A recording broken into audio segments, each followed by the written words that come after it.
Good morning dear students.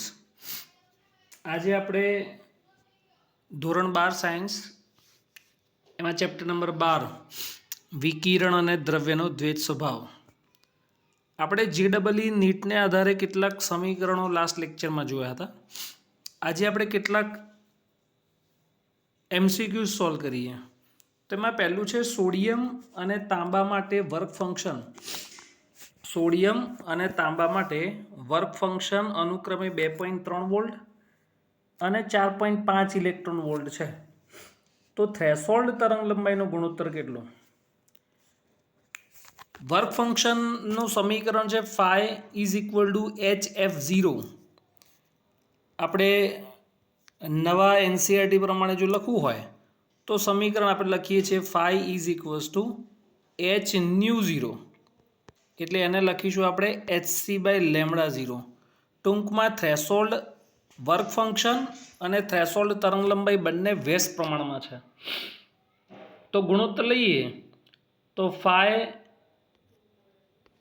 ગુણોત્તર આપણે લઈએ તો phi સોડિયમ છેદમાં phi કોપર વ્યસ્ત પ્રમાણમાં આવશે.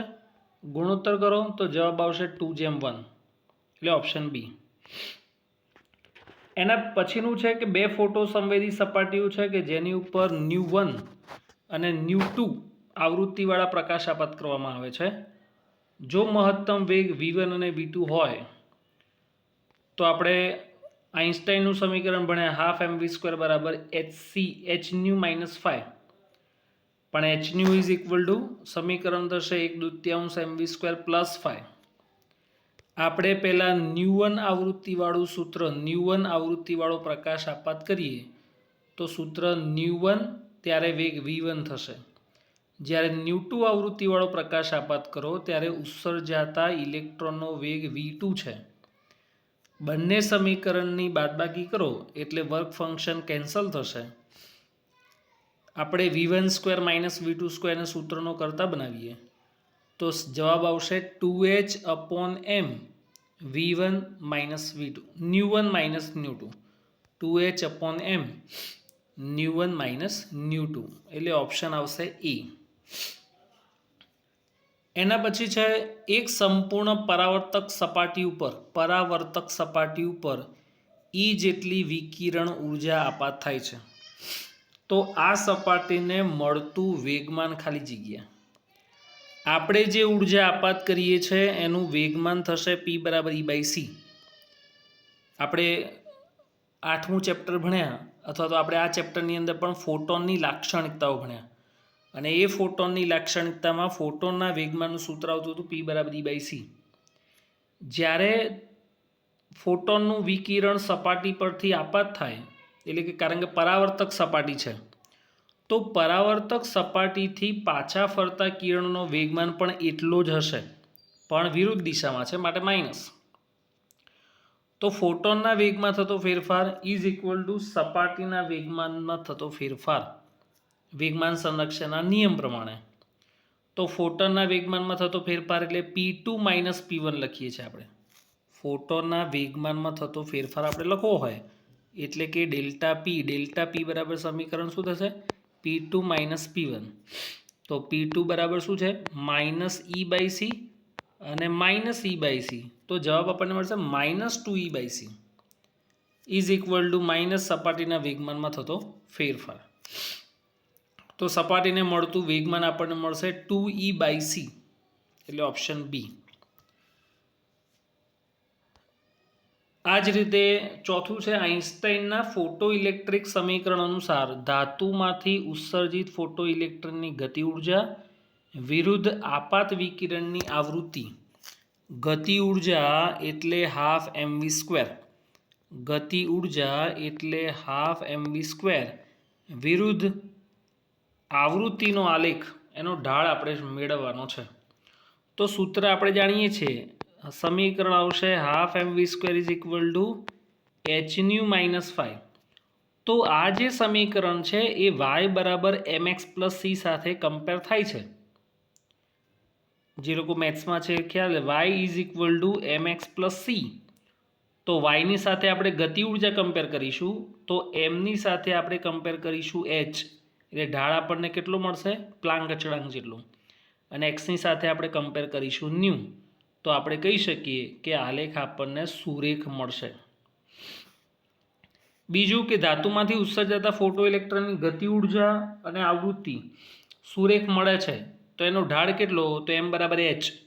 પણ h તો અચળ છે, એટલે કહી શકાય કે દરેક ધાતુ માટે ઢાળ આપણને સરખો મળશે.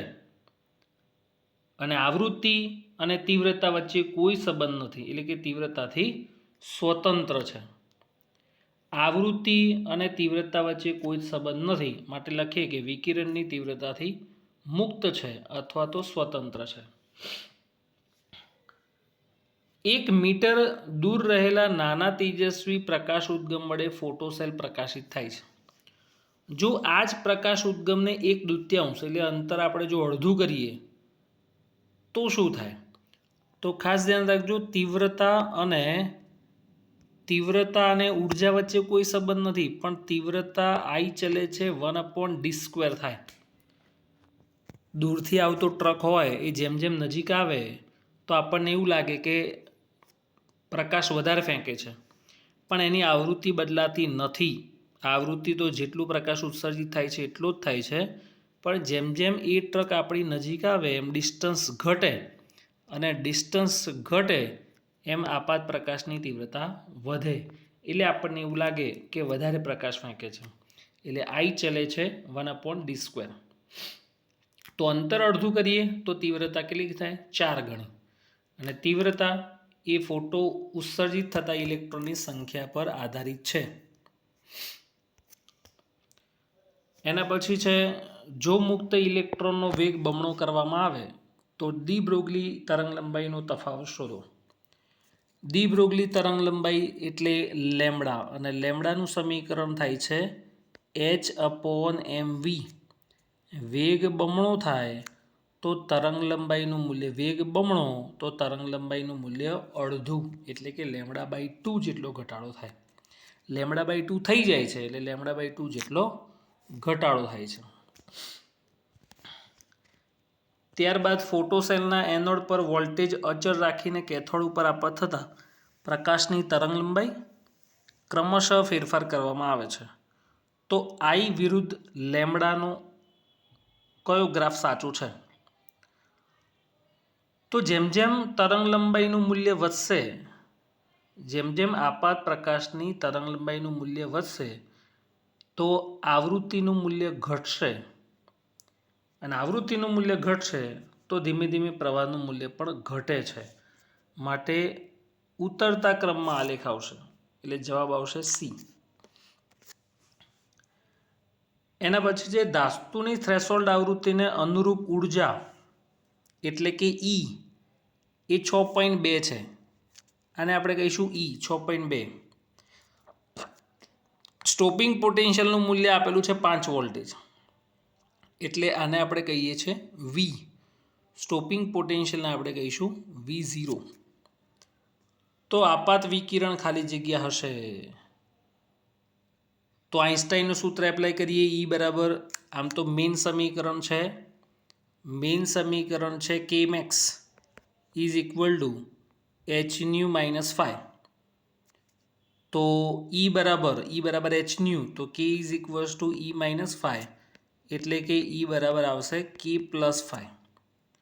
તો E is equal to K+5, પણ K બરાબર eV0, તો કુલ ઉર્જાનું મૂલ્ય મળશે 11.2 ઇલેક્ટ્રોન વોલ્ટ, બંનેનો સરવાળો.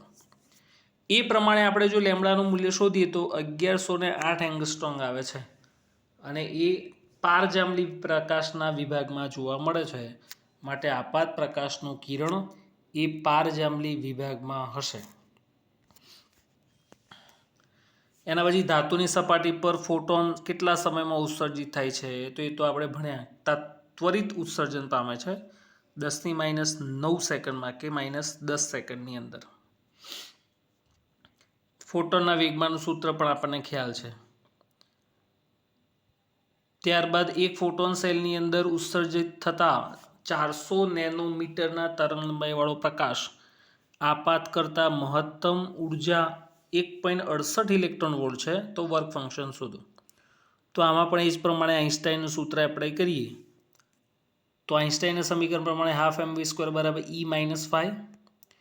તો ફાઈને સૂત્રનો કરતા બનાવો, બાકીની બધી જ કિંમતો મૂકશો એટલે આપણને વર્ક ફંક્શન મળે. 4 કિલો વોટ પાવરવાળા એક ઉદ્ગમમાંથી 4 કિલોવોટ એ પાવર આપેલો છે.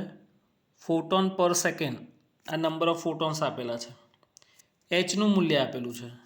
તો વિદ્યુત ચુંબકીય વર્ણપટના કયા વિસ્તારમાં આપણને જોવા મળશે? તો પી ઇઝ ઇક્વલ ટુ ઉર્જા ભાગ્યા સમય, અને ઉર્જાનું સમીકરણ છે NH/T, પણ N/T એટલે ફોટોન પર સેકન્ડ છે એટલે N/T કિંમત આપેલી છે 10⁻20.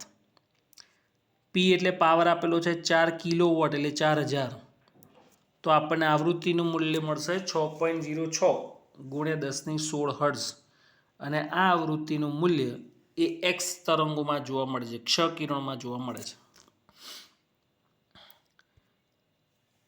ત્યારબાદ હાઇડ્રોજન પરમાણુ માટે 3માંથી 2 સંક્રાંતિને અનુરૂપ વિકિરણ ધાતુ સપાટી પર પડતા ફોટો ઇલેક્ટ્રોન ઉત્સર્જન પામે છે.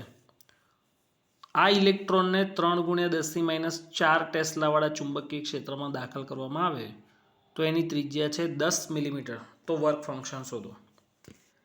હવે આ જે સમીકરણ છે R is equals to mv/qb, આ જે સમીકરણ છે એ સાયક્લોટ્રોનનું સમીકરણ છે જે ચોથા ચેપ્ટરમાં તમે ભણી ગયા ચુંબકીય ક્ષેત્રવાળા સમીકરણમાં. સાયક્લોટ્રોનની ત્રિજ્યાનું સમીકરણ R બરાબર mv/qb, પણ આપણે જાણીએ છીએ કે ગતિ ઉર્જાનું સમીકરણ શું થાય? K is equals to half mv², અને બીજું સૂત્ર થાય EV0. પણ ગતિ ઉર્જાનું સૂત્ર બીજું શું થાય? p²/2m is equals to EV0. તો P બરાબર સમીકરણ શું મળશે? P ઇઝ ઇક્વલ ટુ વર્ગમૂળમાં 2mEV0. તો Pની જગ્યાએ આ mv બરાબર P થાય, Pની જગ્યાએ વર્ગમૂળમાં 2mEV/qb. ત્યારબાદ Q એટલે ઇલેક્ટ્રોન, Qની જગ્યાએ ઇલેક્ટ્રોન એટલે એક ઇલેક્ટ્રોન ઉડી જશે તો 2m/e, બે બાજુ સ્ક્વેર કરી નાખો, બે બાજુ સ્ક્વેર કરો તો 1/b² વર્ગમૂળ નીકળી જશે. V ને સૂત્રનો કરતા બનાવો, V એટલે સ્ટોપિંગ પોટેન્શિયલ, અને બાકીની તમામ કિંમતો મૂકશો એટલે આપણને જવાબ મળશે 0.8 ઇલેક્ટ્રોન વોલ્ટ. વળી 3માંથી 2 સંક્રાંતિ પામે છે. 3માંથી 2 સંક્રાંતિ પામે તો આપણે સમીકરણ ભણ્યા E બરાબર E is equals to -13.6/n². -13.6/n² એ સમીકરણ તમે ભણ્યા ચેપ્ટર નંબર 12માં. -13.6/n². કિંમત મૂકી દઈએ, 3માંથી 2માં સંક્રાંતિ પામે છે એટલે n ઇઝ ઇક્વલ્સ ટુ 2 અને n ઇઝ ઇક્વલ્સ ટુ 3. તો જવાબ મળશે 1.88 ઇલેક્ટ્રોન વોલ્ટ. ત્યારબાદ કિંમતો મૂકી દો કાર્ય વિધેયના સૂત્રમાં એટલે જવાબ મળશે 1.1 ઇલેક્ટ્રોન વોલ્ટ. તો આપણે કેટલાક MCQની વાત કરી, બાકીના MCQ આપણે નેક્સ્ટ લેક્ચરમાં લઈશું.